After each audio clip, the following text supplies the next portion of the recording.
ሰላም ጤና ይስጥልኝ ክብራንና ክብራን አድማጭ ተመልካቾቼ በመላው ዓለም ላይ ለምትገኙ ውድ የዜድ ቤተሰቦች ያላችሁበት የዓለም ዳርቻ ሰላማችሁ ይብዛ። ላይክ፣ ሼር፣ ሰብስክራይብ በማድረግ ቤተሰብ ይሁኑ ማለት ነው። ማይክል ጃክሰን እንግዲህ ትኩስ ነገር ማለት ነው። ማይክል ጃክሰን መጥቷል። ምን አለ? ትክክለኛ ሰው ሲመጣ ሰላም ይመጣል፣ ጭንቀት አይፈጠርም ብሏል ማለት ነው። ትክክለኛ ሰው ይሄ ነገር ለማን ነው መልእክቱ? ትክክለኛ ሰው ሲመጣ ሰላም ይመጣል።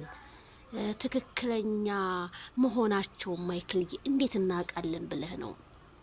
ትክክል እዛም ትክክል እዚህም ትክክል እና መቼ ነው እኔ ያላቅም። ማይክል ጃክሰን እንግዲህ ዋው ያው ትክክለኛ ሰው ሲመጣ ሰላም ይመጣል።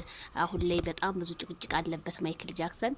ሄርሜላም እንደምታዩት እንግዲህ ትናንትና እናዳውን ሄደችው በቃ የራስ ጉዳይ ምናምን ብላን ሄደችውና በዘዛበት ጨጨት ብሏል መሰለኝ ማይክል ጃክሰን። ስለዚህ የማያልፍ የለም፣ መጥፎን አልፎ ነው የሰው ልጅ ደግ የሚያገኘው። ስለዚህ በዛ ማመን አለብን ሁላችንም።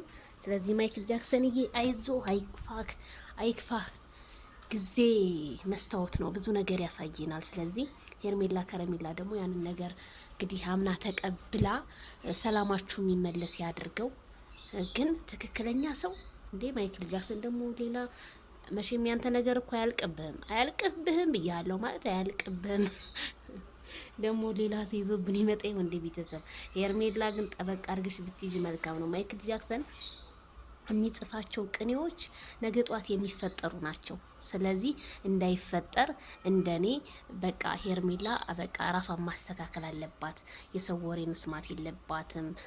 በቃ እንደ በፊቱ በቃ ጨዋ መሆን ያለባት ብዬ ነው የማምነው። ስለዚህ ማይክል ጃክሰን መልእክቱን ይሄን ይመስላል ቤተሰብዬ። ባይ ባይ።